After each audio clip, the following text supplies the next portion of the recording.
human is not resisting. Yes. Usually.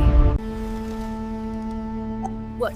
The Hive fleet had crossed half the galaxy to reclaim their queen. Then they found her sitting beside a blind human musician. No chains. No guards. No weapons. Just a man who couldn't see the goddess sitting 3 feet away from him.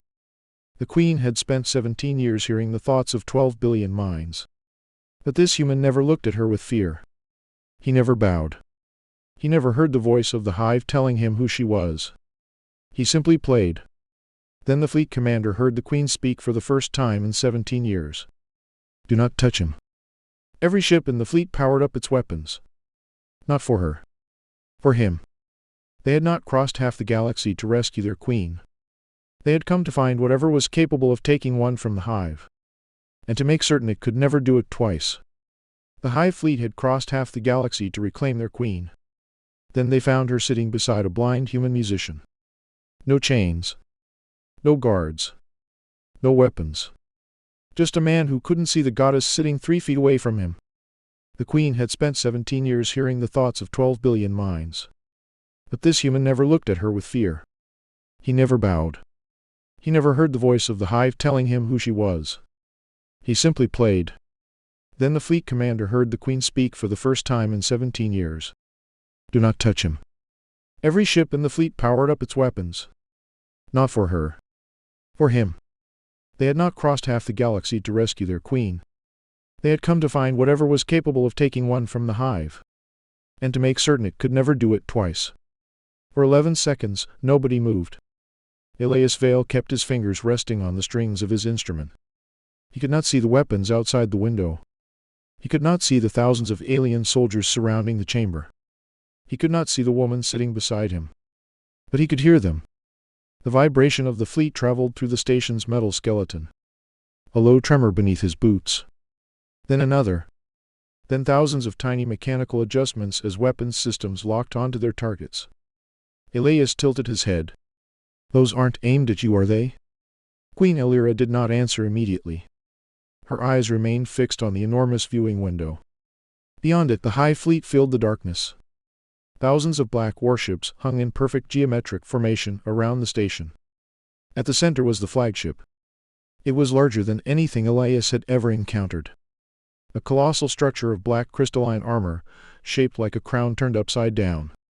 Elira finally spoke. No. Elias frowned. Then they're aimed at me. Yes. He considered that. That's probably bad. For the first time, Elira almost smiled. Very. Elias lowered his instrument. How many? 12,000 ships. His eyebrows lifted. That seems excessive. They came for me. And now they want me. They believe you took something from them. Elias turned his unfocused eyes toward her. I didn't take anything. Elira looked at him for several seconds. Then she said quietly, I know. That answer unsettled him more than the fleet. Because Elira had never spoken those words before. Not in the 17 years since she had disappeared from the Hive. She had always spoken with certainty. The Hive had certainty. The Queen had certainty. Every decision had a calculation beneath it. Every emotion had a classification. Every disagreement had a procedure. But now there was uncertainty in her voice. Elias heard it. The slight hesitation. The shallow breath. The tension in her throat. You are afraid, he said. Elira's eyes widened. How did you know? You stopped breathing properly. She stared at him. Elias gave a small shrug. I can't see faces. For Elira, that sentence carried more weight than he understood. For 9 centuries, the Hive had ruled through sight. The crown display was the foundation of their dominance. Every intelligent species encountered by the Hive was eventually exposed to it. The crown did not burn. It did not strike. It did not physically control a body. It simply appeared. A luminous geometric pattern generated through the Queen's neural field and transmitted through visual frequencies. Those who saw it received the Queen's dominance command. Kneel. Submit. Obey. No species had ever broken the sequence. Not completely. Some resisted for seconds. Some resisted for minutes. One species had resisted for 17 minutes before collapsing. The Hive still considered that an impressive historical anomaly. But nobody had ever simply looked at the crown and remained unaffected. Nobody except Elias. And the Hive was about to find out why. The station lights dimmed. Elira stood. Elias immediately noticed the change in her breathing. "What is it?" "The crown." "What's that?" "My command." Elias smiled faintly. "That sounds unpleasant."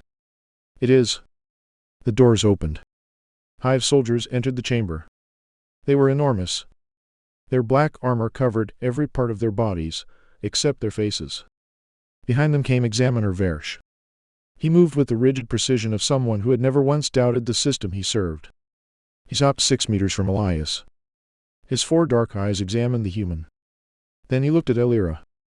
"Queen Elira Vane." Elira said nothing. "You will return to the flagship?" "No." Versh's expression did not change. "You have been absent for 17 years. I know. The Hive has maintained your throne. I did not ask you to." A subtle movement passed through the soldiers. Elias heard it. Armor shifting. Hands tightening around weapons. Versh's gaze returned to him. "This is the human." Elias raised a hand. "That's usually what people call me." Versh stared. Elias smiled politely. "Hello." The examiner did not respond. Instead, he raised one hand. The soldier stepped backward. A circular device unfolded from the ceiling. Elira's expression changed. "Elias." He turned toward her. "What?" "Close your eyes." He paused. "They're already closed." Silence. Elira stared at him. Then Versh activated the crown. Light filled the chamber. Not ordinary light. It was a structure. A vast geometric pattern of violet and silver, unfolding through the air in layers that seemed to exist inside one another. Every Hive soldier immediately dropped to one knee. Versh remained standing only because his armor locked his joints. Elira's eyes ignited. The crown spread through the chamber. Elias sat perfectly still. His fingers rested on the strings. Nothing happened. Versh waited. 5 seconds. 10. 20. Elias tilted his head. Was something supposed to happen? Nobody answered. Versh looked at the readings. His eyes narrowed. He activated the crown again. Nothing. He increased its intensity. Nothing. The chamber shook. Elias remained seated. Elira stared at him. Versh spoke quietly. "The human is not resisting the crown." He looked at his instruments. "He cannot receive it." The soldiers looked at one another. Elias frowned. "Is that unusual?" Versh did not answer. Elira did. "Very." Elias touched his face. "Because I'm blind?" Versh finally looked directly at him. "Yes." Elias gave a small laugh. "I've been blind for 32 years. It has caused fewer problems than you'd think." Nobody laughed. That was when Elias understood something. The aliens were not amused. They were frightened. Versh turned toward Elira. "The crown requires visual reception." "Yes." "We have never recorded a subject outside the mechanism." Elira said nothing. Versh looked at Elias again. His voice became quieter. "Our dominance has never been tested on someone who cannot see us." Elias leaned back. "So I'm not resisting you." "No. I'm just not getting the signal." Versh stared at him. "Correct." Elias nodded. "That's actually less impressive." Elira looked at him. "Why?" "Because if I were resisting your mind control, that would mean I was special." He lifted one shoulder. "But I'm just blind." For the first time, something changed in Versh's expression. Not fear. Not anger. Something worse. Uncertainty. He turned toward the soldiers. "Deactivate the crown." The light disappeared. The soldiers stood. The room returned to normal. But the silence had changed. Because the Hive had just encountered a problem their 9 centuries of records had never anticipated. Their greatest weapon did not fail against Elias. It simply had no access to him. Versh opened a communication channel. Begin subject classification. A cold voice answered from the station. Classification initiated. Elias heard the voice. It sounded almost human. Almost. Subject, human male, age 32, visual reception, absent, crown response, absent, emotional resistance, undetermined. Elira's expression hardened. Versh continued. Determine whether subject has compromised the queen. The system paused. Then. Scanning. Elias looked toward Elira. You know they're going to blame me for this. Yes. Did I compromise you? No. Good. He reached for his instrument. Versh noticed. Do not play. Elias stopped. Why? The sound is unnecessary. Elias smiled. That's not an answer. Versh's voice hardened. It is an order. Elias slowly placed the instrument across his lap. He could hear the soldiers. He could hear the ships. He could hear Elira's breathing. Then he heard something else. A tiny change in the queen's heartbeat. He turned toward her. You're scared again. Elira whispered. Yes. Elias lowered his voice. Then don't pretend you're not. The words landed harder than any weapon. Elira stared at him. For 17 years, she had been connected to 12 billion minds. She had felt their fear, their anger, their loyalty, their obedience. She had known the emotional state of entire worlds before their leaders knew it themselves. But she had never been allowed to simply say, I am afraid. Because a queen who feared something was a contradiction. A queen who admitted fear created uncertainty. And uncertainty was dangerous to the hive. The classification system spoke again. Emotional analysis complete. Versh waited. External influence detected. His eyes moved toward Elias. Influence source, human subject. Elira stepped forward. That is incorrect. The system continued. Queen emotional state has changed significantly since human contact. Versh said. Specify influence. Attachment. The word echoed through the chamber.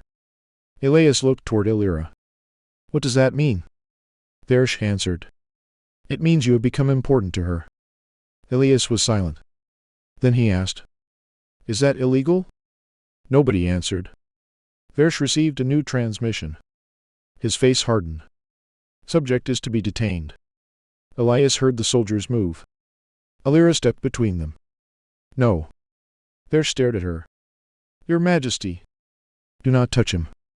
You are compromised. No. The procedure has detected external attachment. Then your procedure is wrong.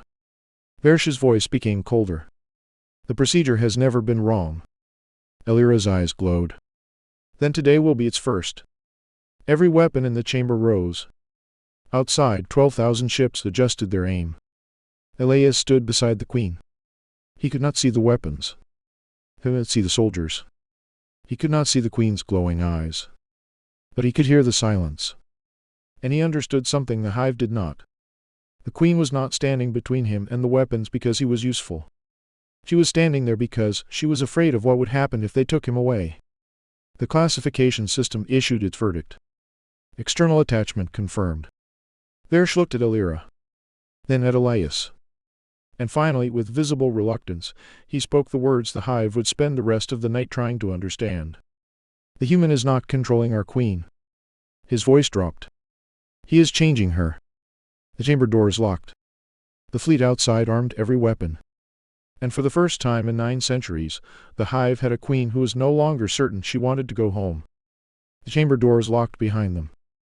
Elias heard the mechanism engage with 3 heavy clicks. He stood still. Elira stood on the other side of the transparent partition, surrounded by white hive soldiers and violet diagnostic light.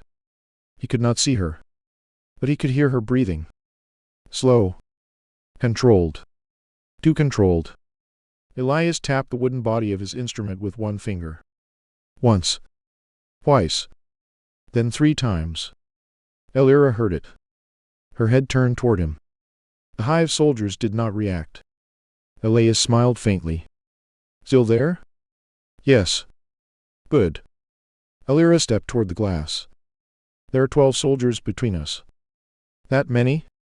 14. That seems excessive. They are afraid of you.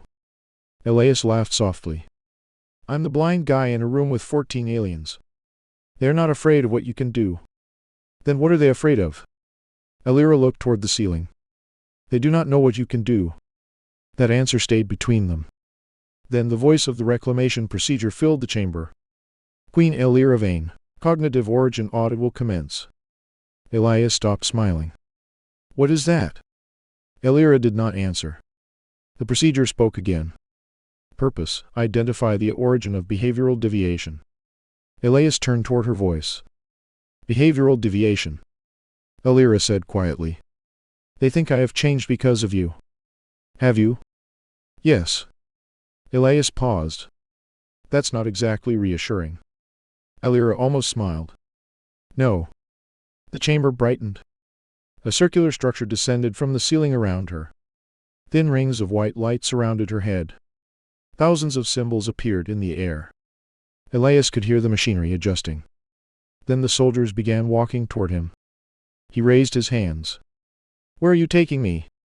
Observation chamber. How long? No answer. The doors opened. Elias heard footsteps approaching. He tightened his grip around his instrument. He was not afraid of the soldiers. At least that was what he wanted to believe. He was afraid of being unable to hear Elira. That was different.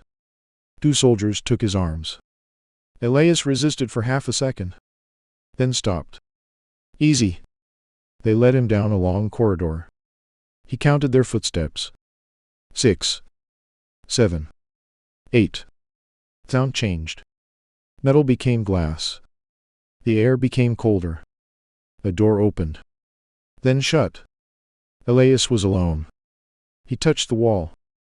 Smooth. Cool. Hollow. He tapped it.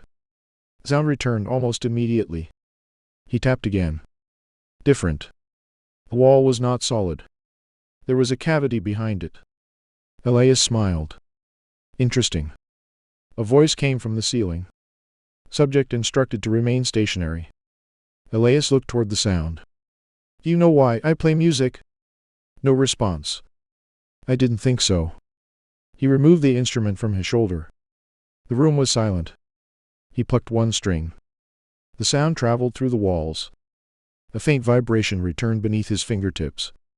He played another. Then another. He listened. The chamber answered. Not with words. With structure. The room had an acoustic network. The walls were carrying sound farther than ordinary architecture should. Elias sat on the floor. He played 3 notes. A pause. Then 3 more. He waited. Nothing. He played them again. This time something changed. Very faint. Almost beneath hearing. 3 taps. Elias froze. He placed his palm against the wall. 3 taps came back. He smiled. Elira? Silence. Then 2 taps. Yes. Elias leaned closer. Can you hear me? 3 taps. He laughed. Good. The procedure had built a room designed to isolate them. Instead, it had given them a communication system. Elias lowered his voice. Are you all right? No response. He waited. Then 1 tap. No. Elias's expression changed. What are they doing? 3 taps. Then, a long pause. Memories. Elias understood. They're searching your memories. 3 taps. Can they hurt you? 2 taps. Yes.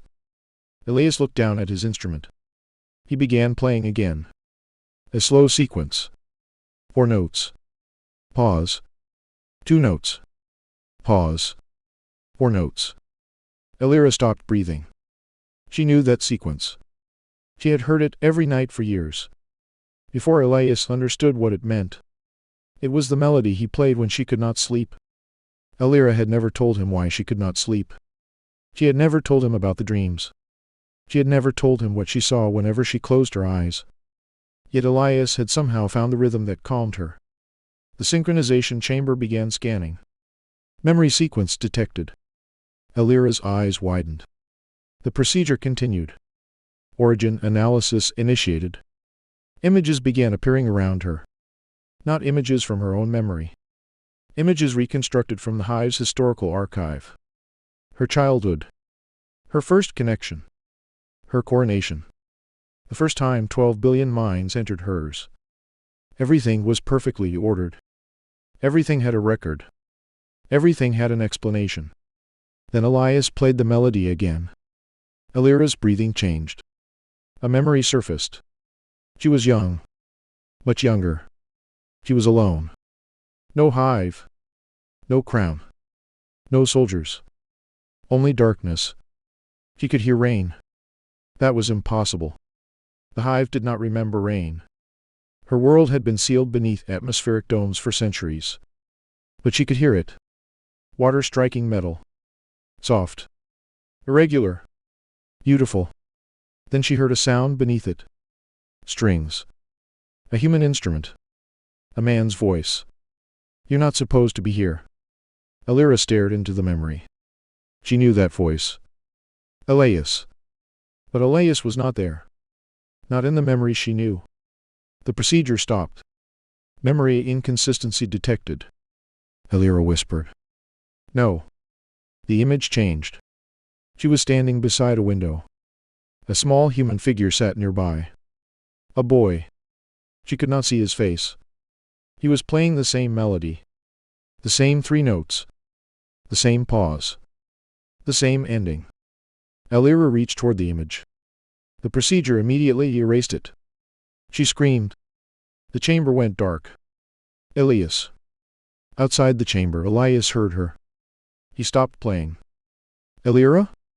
No answer. He pressed both hands against the wall. Alira. The soldiers outside his room moved closer. Elias ignored them. Tell me what happened. Alira's voice came through the wall. Barely audible. I remember you. Elias froze. You remember me? No. She took a breath. I remember someone who sounded like you. Elias slowly sat down. What did he look like? I don't know. How old was he? I don't know. Where was he? I don't know. Then what do you remember? Silence. Then. Rain. Elias frowned. Rain? Water falling from the sky. He looked toward the ceiling. That doesn't tell us much. There was no sky. Elias stopped. Alira continued. There was no rain. The procedure came back online. Memory source unauthorized. Elias heard the words. Then another. Historical record unavailable. Alira whispered. It was real. Elias answered immediately. I believe you. That was when the procedure detected the emotional response. External reinforcement detected. The chamber doors opened. Examiner Versh entered Elias's room. Elias stood. Where is she? Versh ignored the question. You have influenced the Queen's memory. No. The procedure detected your musical pattern inside a memory predating your documented contact. Elias stared toward his voice. I don't know what you're talking about. Your instrument was recorded 17 years ago. Elias went completely still. Versh continued. The Queen disappeared 17 years ago. Elias swallowed. How old was she? 29. How old was I? 15. Elias stopped breathing.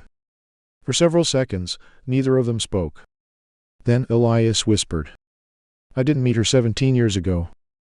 Versh said nothing. Elias shook his head. I would remember. Versh stepped closer. The procedure believes you are the source of the memory. I'm not. Then explain it. I can't. That answer should have satisfied Versh. Instead, it made him more suspicious. Take him to the Queen. The soldiers moved. Elias did not resist. They led him back toward the synchronization chamber. The doors opened. Alira was standing inside. Her silver-white hair had fallen loose around her shoulders. The violet glow in her eyes had faded. She looked exhausted. Elias took one step toward her. Are you okay? Alira looked at him. Then she whispered. I saw you. Elias frowned. You said you didn't know me. I didn't. Then who did you see? She stared at him. I don't know. The procedure spoke. Memory reconstruction complete. Every person in the chamber turned toward the central display. A single image appeared.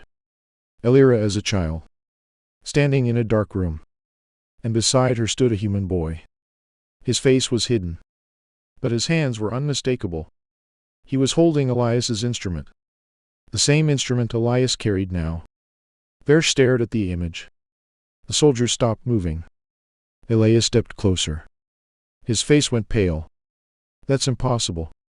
Elira looked at him. Why? Elias touched the worn wooden body of his instrument.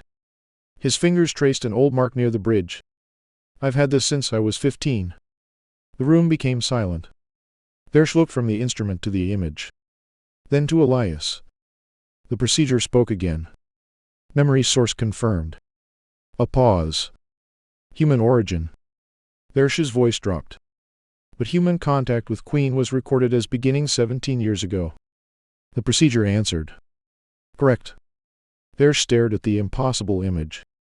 Elias whispered. Then your records are wrong. Nobody moved. Procedure began running another scan. Its voice remained perfectly calm.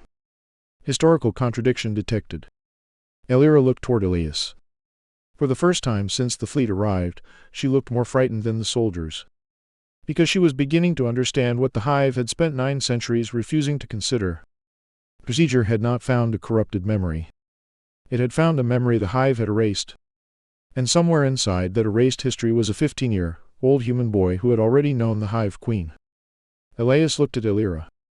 I don't remember you. Elira's eyes filled with tears. I don't remember you either. The lights flickered. The procedure began searching for an answer. And for the first time in 9 centuries, the Hive's own system could not decide which memory was real. The room remained silent after the procedure delivered its final statement. Historical contradiction detected. Elias could hear the machines running. A low vibration passed through the floor. Then another. Sound reminded him of a heartbeat. Only this heartbeat belonged to something enormous. Elira stood several feet away. Neither of them spoke. Examiner Versh stared at the holographic memory suspended between them. A 15-year-old human boy. A young Elira. Rain falling around them.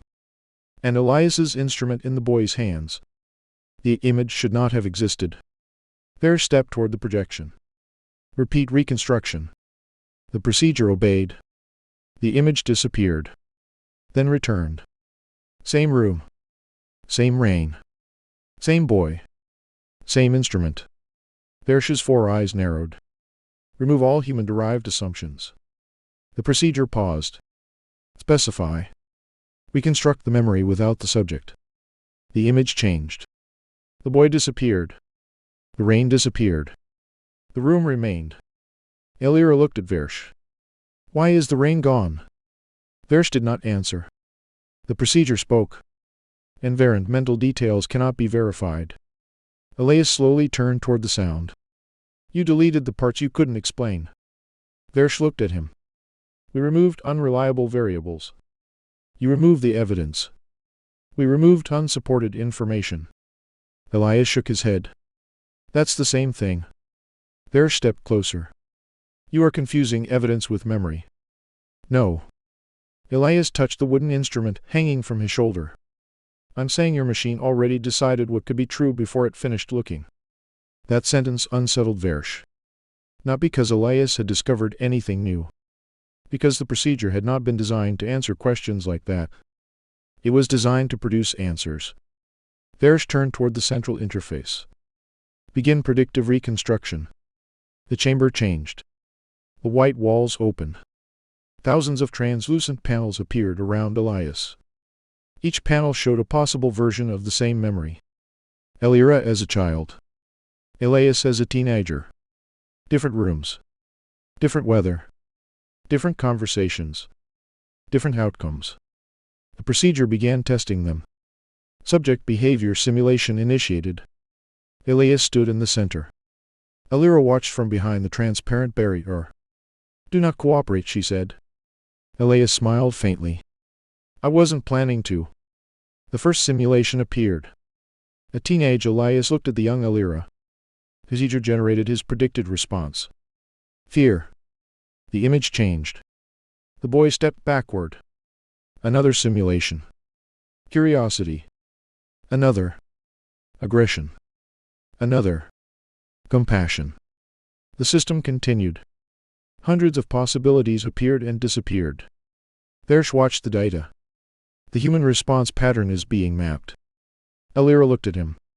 Can you predict him? Every intelligent being produces patterns. Elias heard that. Does that include me? Yes.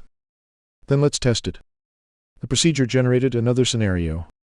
A security officer entered the room. The simulated Elias reached for the instrument. The procedure predicted he would play. Elias remained still. The simulation changed. The officer raised a weapon. Predicted Elias stepped backward. Elias stepped forward. The system recalculated. Another simulation. Alira asked him to run. He stayed. Another. She asked him to fight. He sat down. Another. He was threatened. He laughed. The simulations began accelerating. Elias could hear the system working fast. Its voice remained calm. Behavioral variance detected. Versh looked at the readings. Increased sampling. Chamber filled with more projections. Hundreds. Then thousands. Every possible Elias. Every possible decision. Every possible response. Elias stood among them. He listened. Then he closed his eyes. Alira almost laughed at the absurdity. He was already blind. The procedure continued. Subject visual input unavailable. Elias tilted his head. Then he heard it. A faint mechanical rhythm beneath the simulations. Click.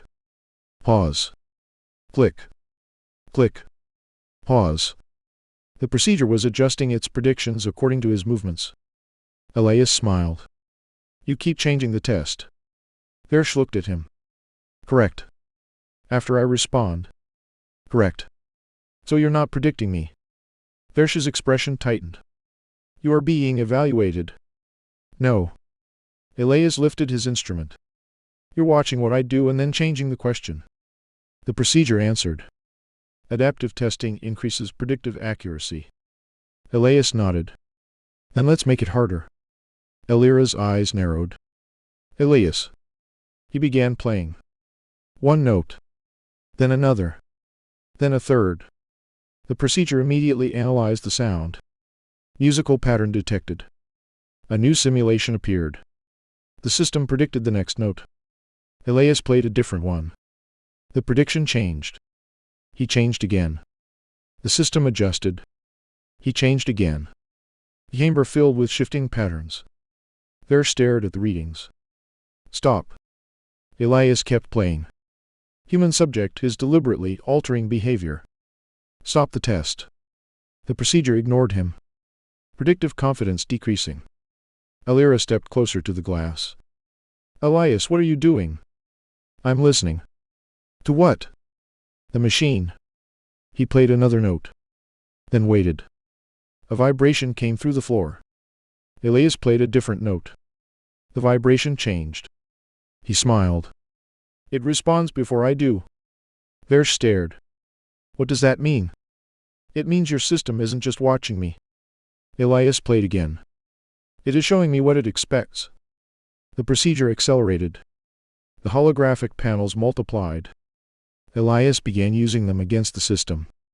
If it expected a pause, he played. If it expected sound, he stopped. If it predicted fear, he laughed.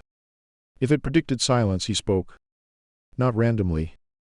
Intentionally. He was learning the procedure as it learned him. Versh's hands tightened. Terminate the simulation.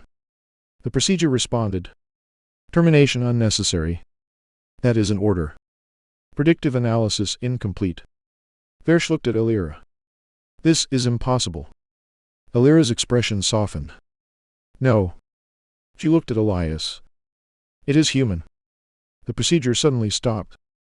Every projection vanished. Silence returned. Then a single line appeared in the air. Predictive confidence, insufficient. Varsh stared at it. Increase processing. The procedure did. Nothing changed. Increase again. Nothing. The system spoke. Additional processing will not resolve the variance. Varsh's voice became quieter. Why? The answer came immediately. The subject is generating decisions from information unavailable to the model. Varsh looked toward Elias. What information? Elias lowered his instrument. Whatever I heard. The examiner shook his head. That is not measurable. Elias smiled. Exactly. Alira looked at him. Something about his answer frightened her. Not because it was clever. Because she understood what it meant. The Hive had spent 9 centuries building a civilization around prediction. If a being could make decisions from information the Hive could not access, that being could never be completely controlled. The procedure suddenly activated another system.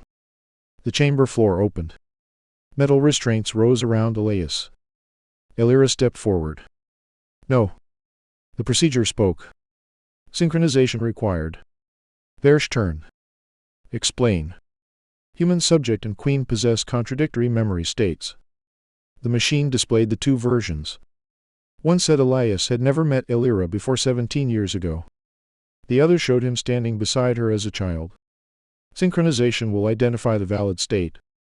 Alira shook her head. It could damage him. Risk acceptable. No. Varsh looked at her.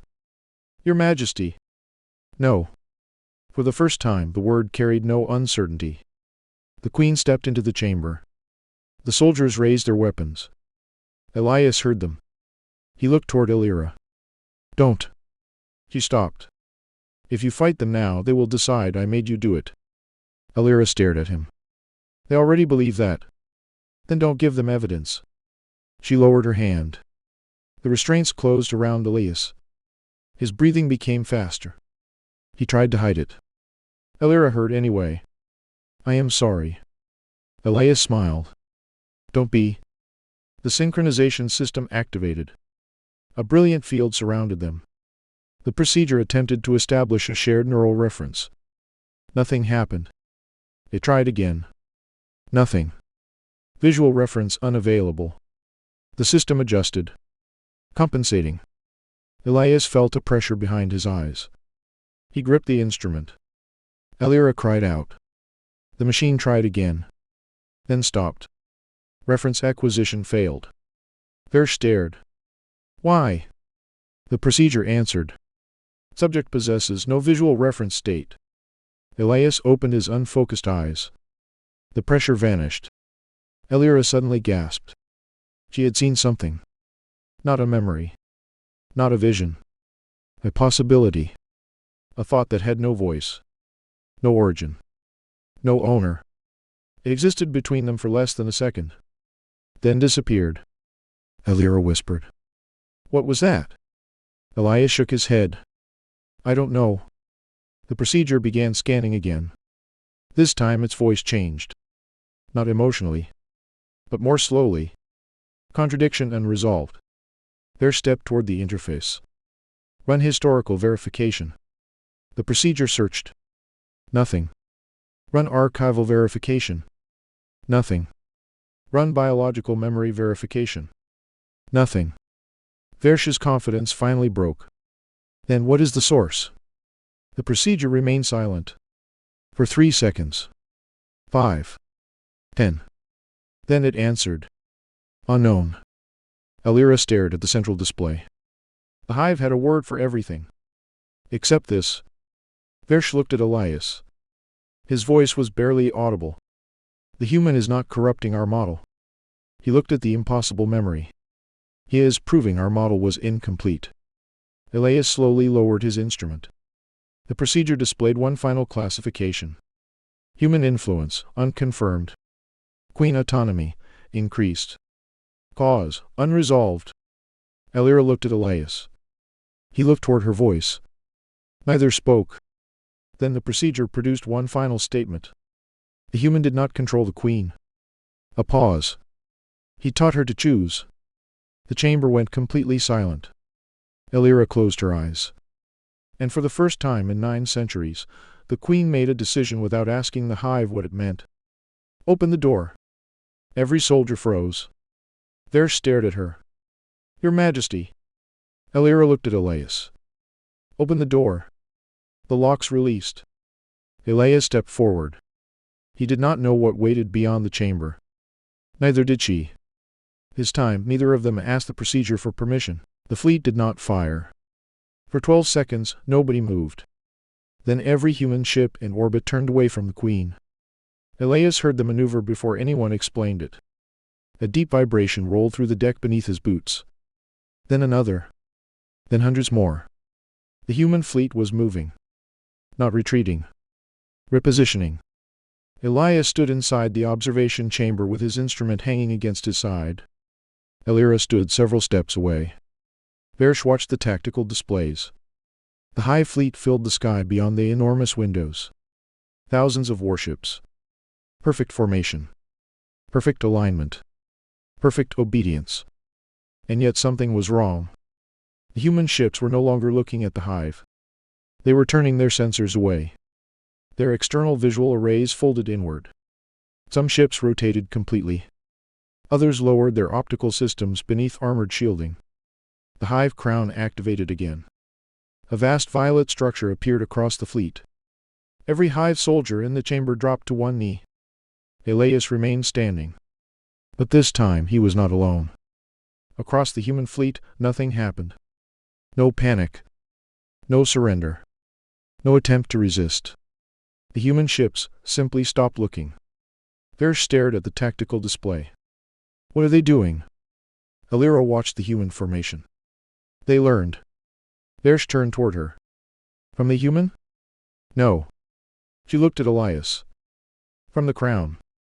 The examiner's expression hardened. "Impossible." Elias smiled faintly. "That's becoming a common word around here." Varsh ignored him. "The crown does not require submission through sight alone. It establishes a dominance relationship through visual reception." Elias tilted his head. "Then don't receive it." Varsh stared at him. "You are suggesting that an entire species can simply refuse the primary sensory channel." Elias shrugged. "People close their eyes all the time." Varsh looked back at the fleet. For 9 centuries, the Hive had studied resistance. They had measured fear, defiance, aggression, submission. They had created entire classifications for civilizations that attempted to fight the crown. But they had never considered a civilization that simply redesigned its behavior around the mechanism. The reclamation procedure spoke. Human fleet response detected. Varsh waited. Classification? A pause. Non-compliant. Varsh frowned. "That is insufficient." The procedure continued. Visual reception unavailable across 78% of human vessels. Varsh looked at Elira. 78? Elira nodded. "More are changing now." The display updated. 91%. Then 96. Then 99. Varsh's expression finally changed. "They are teaching one another." Elira said nothing. The procedure recalculated. Human fleet has identified activation condition. Varsh stepped closer. Then classify their response. The procedure paused. Response is not resistance. Varsh stared. "Explain." Human vessels are modifying sensory architecture to prevent reception. The room became silent. Varsh whispered. "They are not resisting the crown." He looked at the human fleet. "They are changing themselves so the crown has nothing to command." Elias heard the words. He smiled. "That sounds about right." Varsh turned toward him. "You understood the mechanism before our procedure did." "No." Elias touched the side of his instrument. "I just knew what it was like to live without sight." That answer disturbed Varsh more than any boast could have. Because Elias had never needed to defeat the Hive's system. He had simply lived outside it. The tactical display suddenly flashed red. A Hive warship moved forward. Then another. Then 20. Gale Var's voice came through the chamber. "Human fleet has been instructed to withdraw." Mara Chen answered from the human command network. "No." Kale's voice hardened. You have no tactical advantage. Mara remained calm. Neither do you. The channel closed. Hale looked toward the Queen. Your Majesty. Elira turned. Commander. Give the order. Elira said nothing. Kale's crimson eyes moved toward Elias. The human vessel carrying your musician is exposed. Elias heard that. Which vessel? Nobody answered. His face changed. Which vessel? Mara's voice came through the communication system. Orion 7. Elias knew the name. He had been aborted earlier. He turned toward Elira. How long? Mara answered. Less than 2 minutes. The Hive fleet moved. Human ships scrambled to intercept. The battlefield changed instantly. No crown. No psychological weapon. No procedure. Just weapons. Elias heard the first distant impact. A low thunder traveled through the station. Then another. Elira stepped toward him. They are targeting the ship because you are on it. Elias shook his head. They think I'm the reason you changed. They are wrong. That won't stop them. Another impact. The floor trembled. Elias tightened his grip around his instrument. Elira reached for his arm. I can stop this. He looked toward her voice. No. She froze. If you use the Hive to save me, they win. Elira understood immediately. If she commanded the fleet to protect Elias, she would prove the very thing the Hive believed. That Elias controlled her. So she let go. For the first time, Elias walked toward danger without her beside him. The transport corridor opened. Mara was waiting on the other side. She was wearing her dark Navy command uniform, a tactical device clipped near her collar. You are going back to Orion 7.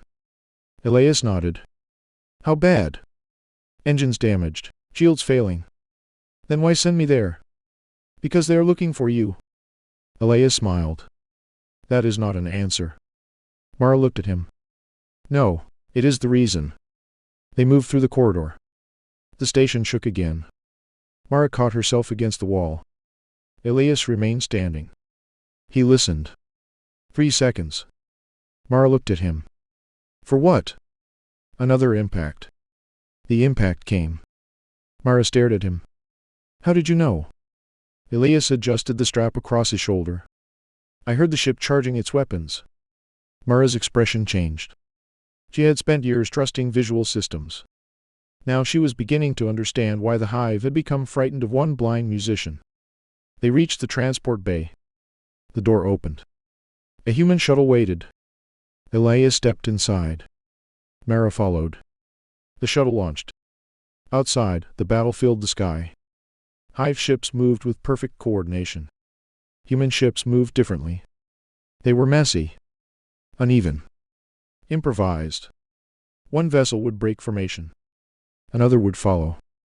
A third would create an opening. The Hive recalculated. The humans changed again. The Hive recalculated.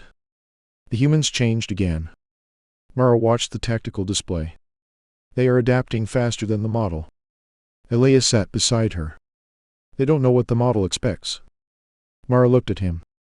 Neither do you. No. He smiled. That's why I keep surprising it.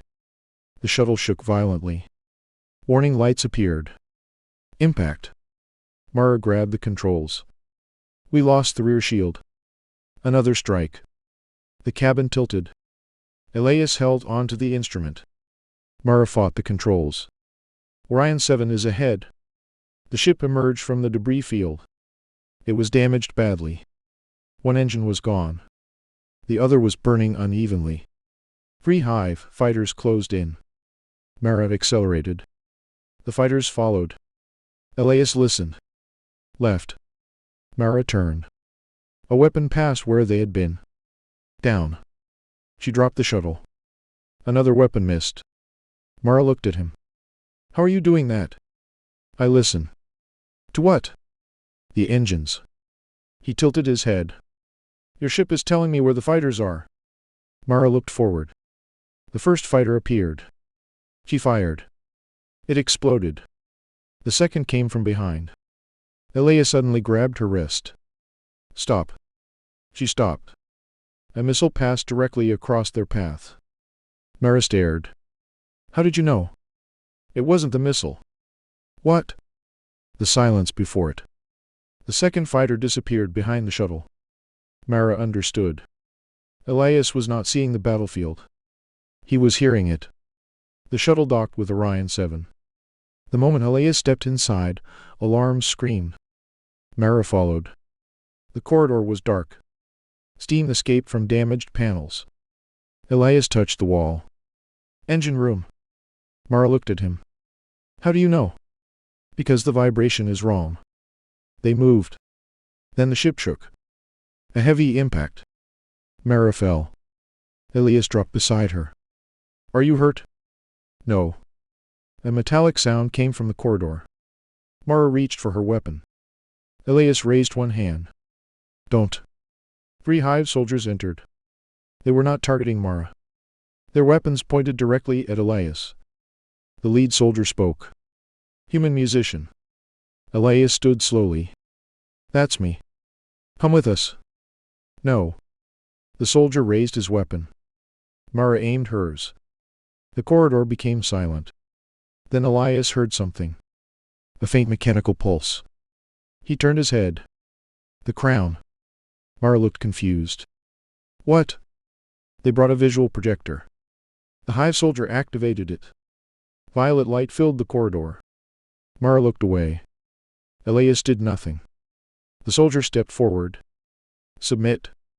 Elias smiled. I can't. The soldier hesitated. Why? Elias touched his instrument. Because I can't see you. The Hive soldier froze. Mara understood. Then the ship lights went out. The crown disappeared. Emergency lighting activated. The Hive soldiers looked around. For 1 second they were blind. Elias was not. He heard every movement. Every footstep. Every breath. Left. Mara moved. Down. She dropped. A weapon fired over her head. Elias moved toward the sound. He struck the soldier's weapon aside. Mara fired. The soldier fell. The other 2 turned. Elias heard them. He stepped back. Mara fired again. Silence. Elias breathed heavily. Mara looked at him. You just fought blind. Elias shook his head. No. He looked toward the dark corridor. They fought blind. Then the entire ship went silent. Alira's voice came through the communication system. Elias. He turned toward the speaker. I'm here. I can still stop them. Elias closed his eyes. You can't.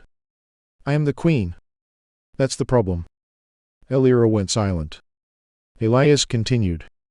If you command them to stop, you're proving they were right. He could hear her breathing. Then she whispered. What do you want me to do? Elias answered quietly. Nothing. Alira understood. The connection remained open. Then the Hive fleet issued a final command. Queen Alira Vane, return to the collective. She did not answer. The reclamation procedure activated. Compliance required. Alira finally spoke. No. Every Hive ship stopped. The word traveled across the fleet. One word. No explanation. No permission. No collective approval. Just a choice. Then the Queen disconnected from the Hive. The fleet lost its central coordination. Across thousands of ships, commanders stared at their displays, waiting for instructions. None came. The reclamation procedure attempted to compensate. Central authority unavailable. A ship commander whispered. What do we do? No answer. Another asked the same question. Nothing. For 9 centuries, the Hive had never needed to ask. Now billions of individuals had to decide for themselves. Inside Orion 7, Elias stood in the darkness with his instrument against his chest. He heard the silence spreading through the fleet. Then Alira's voice came through one final channel. Elias. Yes. I am alone. He smiled. No. A pause. You are separate. Alira breathed in. Then out. And somewhere beyond the stars, 12 billion minds experienced something they had never known. Silence. Not the silence of death. The silence of having to think for yourself. For the first time in 9 centuries, the Hive had no queen. Across 12,000 ships, commanders stared at silent displays. No central instruction. No shared decision. No voice inside their minds telling them what to do. Only themselves. Inside Orion 7, Elias stood beside the damaged navigation console, listening to the silence spreading through the fleet. He could hear distant engines. Electrical systems cycling. Human crews shouting across damaged corridors. But beneath all of it was something he had never heard from the Hive. Uncertainty. Elira's voice came through the communication channel. Elias. I'm here. I can hear them. Who? The Hive. Elias waited. They are afraid. He looked toward Mara. She was standing beside the tactical display, watching thousands of Hive ships drift without formation. That's new, Elias said. Mara glanced at him. Very. Elira continued. They keep asking what they should do. Elias smiled faintly. Do you know what you're going to do? A long silence followed. No. Elias nodded. Good. Elira's voice became quieter. Good? You don't need to know yet.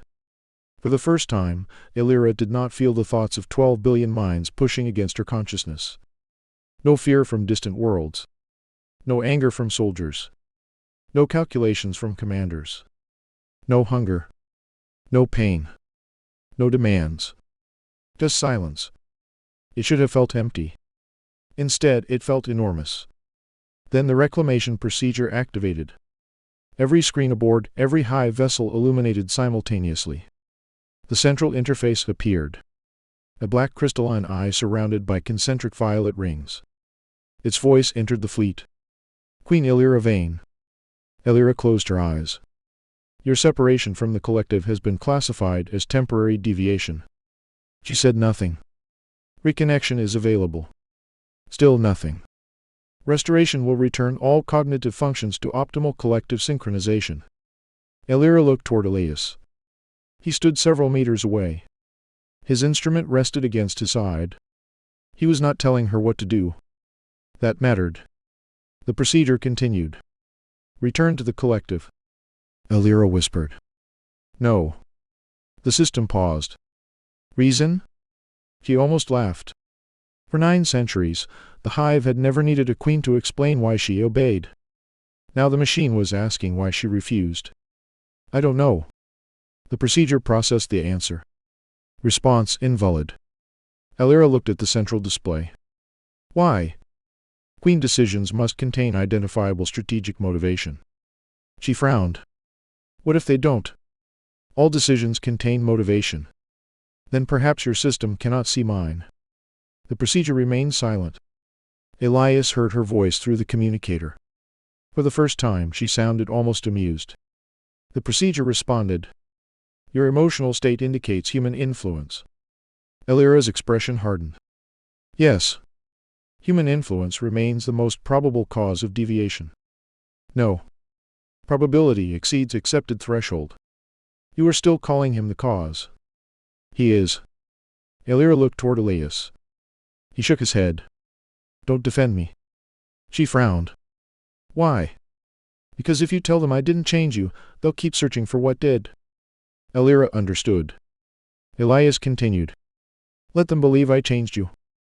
Why? Because eventually they'll ask what I changed you into. Elira stared at him. The answer frightened her. Because she finally understood. Nothing. He had not turned her into anything. He had only shown her that she could decide what she wanted to become. The procedure activated another sequence. Final autonomy assessment required. The chamber around Elira transformed. The white walls darkened. The violet rings expanded. A perfect circle formed beneath her feet. The same geometric pattern appeared that had once forced entire species to kneel. This time there was no command. Only a question. Choose. Elira looked around. Choose what? Collective restoration. A second option appeared. Permanent separation. Alira stared at the two symbols. The procedure continued. Collective restoration preserves 12 billion connected minds. Permanent separation creates 12 billion independent cognitive states. Alira's expression changed. You make it sound like a calculation. It is. What happens if I choose separation? Collective unity will terminate. And if I choose restoration? Individual autonomy will terminate. Alira looked toward Elias. He remained silent. The procedure detected the movement. Human influence detected. Elias finally spoke. Stop. The procedure ignored him. Human subject remains a variable. Alira stepped forward. No. The machine continued. Human subject must be removed before valid Queen assessment. Alira's eyes glowed violet. Why? His presence may alter your decision. Alira looked at Elias. Then back at the machine. Of course it may. The procedure paused. Alira's voice became steady. Everything alters a decision. That is irrelevant. No. She stepped into the center of the circle. That is the entire problem. The procedure began another scan. Explain. Alira looked around the chamber. For 9 centuries, you have measured obedience. The system remained silent. You see someone kneel and call it loyalty. She took another step. You see someone resist and call it rebellion. Another. You see someone follow the collective and call it stability. She looked directly at the black crystalline aperture. But you never measure choice. The procedure answered immediately. Choice is measurable through behavior. Alira shook her head. Behavior is the result. She placed a hand over her chest. Choice is what happens before the result. The procedure searched its database. Concept insufficiently defined. Alira smiled. Exactly. The system went silent. Elias heard something change in its rhythm. The machine was processing. But this time it was not finding an answer. Alira turned toward Elias. I need to ask you something. He nodded. What happens if I choose you? Elias did not answer immediately. Then he walked toward her. The procedure monitored every step. He stopped in front of her. Close enough that she could hear his breathing. I don't know. Alira's expression softened. You don't? No. You have always seemed certain. That's because I can't see the things that make everyone else panic. She laughed softly. Then her expression became serious. If I choose you, the Hive will say you controlled me. They already do. If I leave, they will say you abandoned me. Maybe. And if I return? Elias took a breath. They'll say you were corrected. Alira looked down. Then there is no choice that they will accept. No. Then what do I do? Elias reached for her hand. He stopped before touching it. Then waited. Alira closed the distance herself. Their hands met. Elias spoke quietly. You choose the one they hate most. What is that? A choice they can't explain. Alira looked at him. That sounds dangerous. It probably is. She smiled. Then released his hand. The procedure immediately detected the separation. Human contact ended. Elias stepped backward. Alira stood alone inside the circle. The machine began the final assessment. Decision required. Alira closed her eyes. She could hear nothing. No hive. No procedure. No Elias. Just her own breathing. For the first time in her life, there was no collective thought beneath it. She could hear her heartbeat. One beat. Then another. She remembered the rain. The impossible memory. The human boy. The melody. She remembered the first time Elias had asked if she was afraid. She remembered how strange it had felt to answer honestly. She remembered the first time he had told her she did not have to pretend. And then she remembered something else. He had never once asked her to stay. He had never asked her to choose him. He had never told her what a queen should become. He had only asked her to listen. Alira opened her eyes. I choose separation. The procedure immediately responded. Decision conflicts with optimal collective survival. I know. Decision conflicts with historical queen behavior. I know. Decision conflicts with established cognitive architecture. Elira looked directly at the machine. I know. The system began processing. Recalculate. Nothing. Recalculate. Nothing. Recalculate. The violet rings began flickering. Across the Hive fleet, ships started receiving contradictory commands. Some systems ordered restoration. Others ordered separation. Others reported no valid command. The procedure increased processing power. Queen decision classified as irrational. Elira answered. No. The system paused. She took one final step. Unexplained. The procedure searched again. Motivation unavailable. That is not the same as irrational. Silence. Then the system began producing its final classification. Loyalty, unresolved. Coercion, absent. Contamination, unconfirmed. Human control, none. Collective benefit, rejected. Individual benefit, insufficient. The procedure stopped. Then the final line appeared. Decision, outside available categories. The entire chamber went dark. Across the fleet, every display went black. The reclamation procedure had no verdict. For the first time in 9 centuries, the Hive's perfect system had encountered something it could not classify. A choice. Not a rebellion. Not contamination. Not manipulation. A choice. The central interface cracked. Violet light leaked through the black crystalline surface. Then the system spoke one final sentence. No valid verdict. And shut down. Silence returned. Elias stood beside Elira. Mara entered the chamber. She looked toward the dark interface. Is it over? Elias listened. No. Mara frowned. What do you hear? He smiled. People thinking. Across the fleet, Hive commanders were speaking to one another. Not through the collective. Through communication channels. One commander asked what course to take. Another proposed surrender. Another wanted to attack. Another wanted to leave. There was no single answer. For the first time, there did not need to be. Elira walked toward the observation window. Outside, 12,000 Hive ships floated beneath the stars. They were no longer a single organism. They were thousands of separate crews. Thousands of separate decisions. Millions of individual minds. Elira whispered. They are free. Mara looked at her. Do you know what happens next? Elira smiled. No. Elias laughed. Good. Elira turned toward him. You really like that word. I think I'm getting used to it. She picked up his instrument. Her fingers touched the strings. She plucked one. The sound was terrible. Elias stared. Elira tried again. Another wrong note.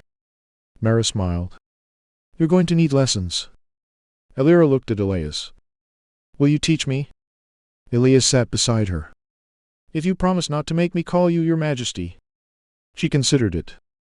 I can promise that. He placed her fingers carefully against the strings. Start here. She played the note. This time it was almost right. Elira smiled. Not because 12 billion minds were smiling. Not because the Hive expected her to. Not because a procedure had classified the moment as appropriate. She smiled because she wanted to. Elias nodded. Again. She played the note again. Outside the window, the former Hive fleet began to move. Some ships left. Some stayed. Some turned toward Earth. Some turned toward the unknown. For the first time in 9 centuries, nobody gave them the same order. And for the first time in 9 centuries, they had to decide where they wanted to go. Elias listened to the engines. Elira played another note. It was still imperfect. But it belonged to her. And that was enough. Fade to black.